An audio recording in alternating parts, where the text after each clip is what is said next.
Alright, it's time for the continuation of the story of Trails of Cold Steel 2. Last time, we mostly did a bunch of trials. We explored all of Eastern Erebonia once more, which I think should be the last time we have to do that. I'm not sure. Anyway, we finished up those trials. We also finished up getting everybody kind of leveled up. I wanted to get everybody to at least level 100.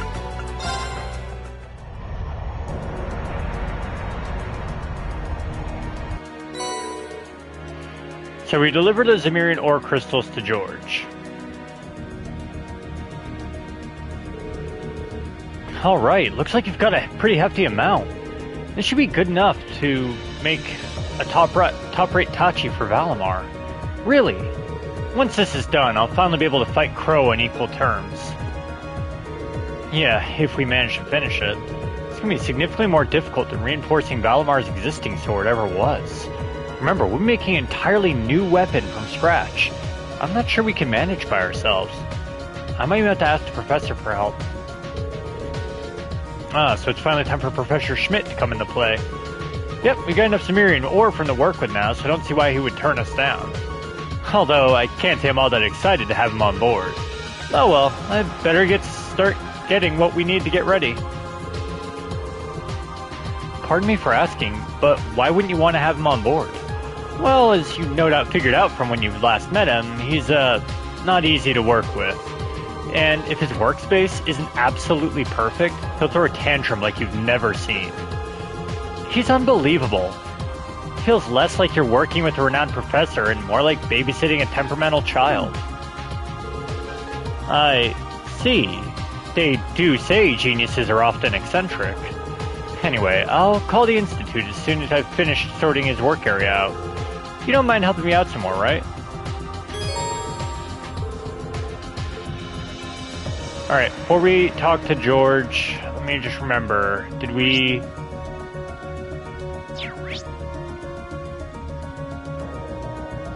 Yes, we've done all that. Okay.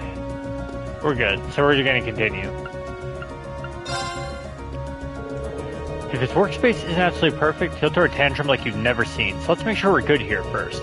Once we're done, I'll call the Institute and invite him on board. You don't mind helping me out some more, right? Yep, we're good. I'd be happy to. Ready now? Sure am. Thanks, Rain. With both of us here, this work will be done in no time flat. They went about making the best-looking workspace they could. Afterwards, George made contact with the Aurora Institute of Technology, and the time finally came to welcome Professor Schmidt on board the Courageous.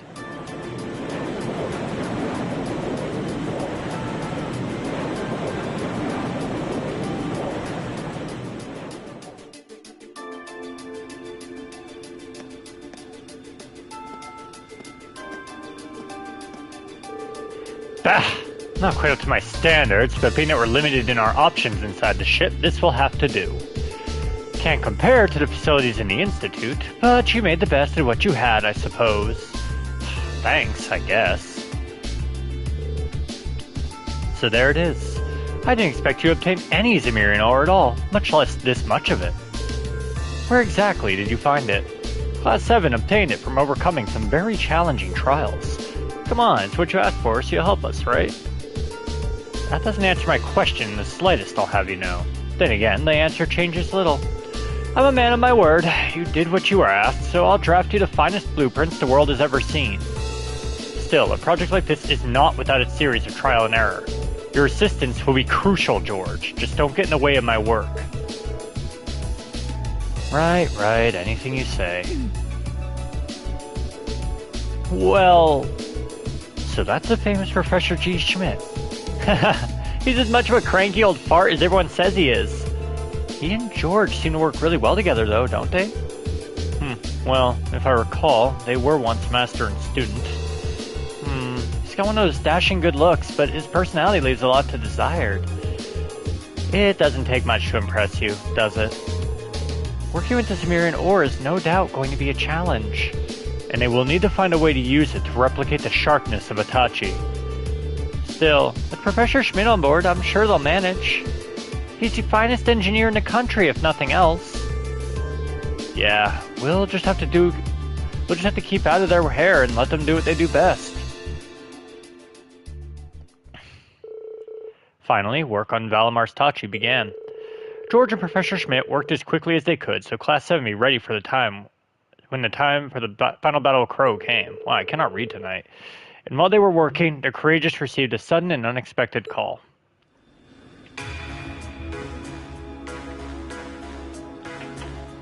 Are you sure, Captain? Yes, absolutely.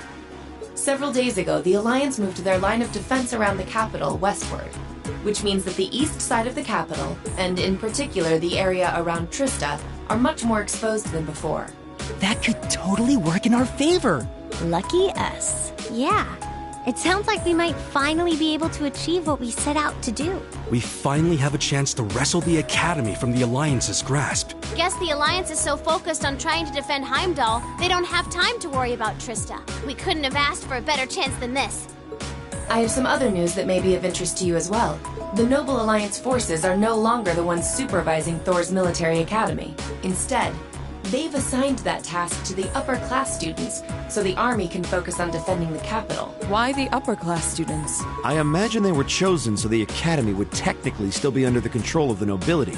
I'm sure they're up to the task either way. Are we talking about all of the upper-class students, or just a select number of them? The Academy is being overseen by a group of students calling themselves the Order of the Lion. The group is centered around high-ranking nobles, and its commander is one of the sons of Marquis Higharms, Patrick T. Higharms. Patrick? I'd heard that he was still at the Academy, but just what is he doing? And what's this Order of the Lion? I know nobles love tradition, but that name sounds like something torn from a history textbook. Other key members include the son and daughter of Count Florald, together with a butler and maid from the upper-class dormitory. To my knowledge, the principal and the other instructors remain imprisoned within the academy itself, however. Ferris is taking part too? If I had to wager a guess, the Alliance ordered them to. Not like they're in a position to refuse. That's a little worrying. Principal Van Dyke is an honorary general of the army as well, so naturally, the army is concerned for his well-being. As such, we of the RMP are preparing to liberate Trista and the Academy from the nobility. It will be carried out before the battle for Heimdall can begin, using our most elite units. Oh. But that means... Captain, would you consider postponing your operation for at least a few days? Rean. Do you not think the RMP is up to the task? I don't doubt for a moment that you are, but since the day we were entrusted with the Courageous, no, even before that, liberating the Academy has been our dream. I don't just mean Class 7 stream either. It's something that every single student gathered on this ship wants to be a part of. You could even say it's our duty. Whether someone else could handle it isn't the issue. It's what we've come this far for. We want to do it with our own hands. Thank you, Reen. I feel the same way as Reen does. Thor's was established by one of my ancestors, so I feel a connection to it in that sense. It feels only right that those who have an attachment to the Academy should come together to take it back. She's absolutely right. We've come all this way believing it would lead us back to the Academy. We can't just leave the last step of our journey to you. After all that's happened, I think we're the ones who should be fighting that Order of the Lion, don't you? Yeah, you're right! Yep, it's gotta be us. We've all put an enormous amount of effort into making it this far. It's only fair, right? We wouldn't be setting a very good example as second years if we didn't see tasks we've taken on through to the end. I want to go and save Uncle Makarov, too! That's a lot of yes votes right there. I'm pleased to see we're all unanimous. Yeah, I want to do this too, Claire! Really, Milliam? You too? So, Captain, please, won't you leave taking back Trista and the Academy to us? We realize we're asking a lot, but this is genuinely important to us. When I finally see Dad again, I want to be able to look back and feel proud of all I've done. I was never raised to beg, but in this case, no price is too great. I wasn't expecting to get quite so strong a reaction from you. It's almost like we went to different schools. I've never felt quite the devotion and attachment to the Academy all of you clearly possess. So it's a little strange for me to see how much each of you are willing to sacrifice, just so you can liberate Trista together. But strange in a good way. Is that a yes? We'll wait 2 days. Trista will form a vital base in our operation to take Heimdall.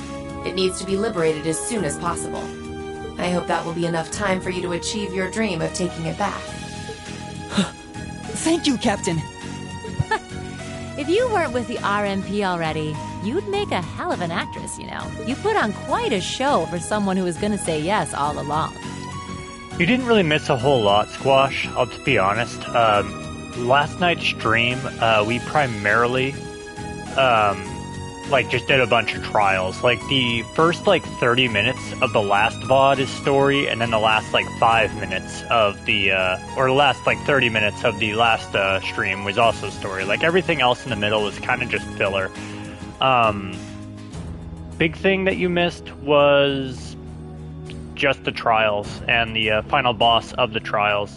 So you'll be able to catch up pretty quick. Now what makes you say that? Regardless, I will be praying for your success. I look forward to seeing you all again in Heimdall after this war is over. Thank you! Good luck to you too, Captain!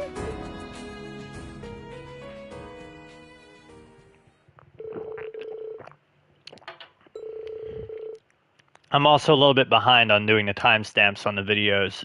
I'll have to do that after the streams tonight.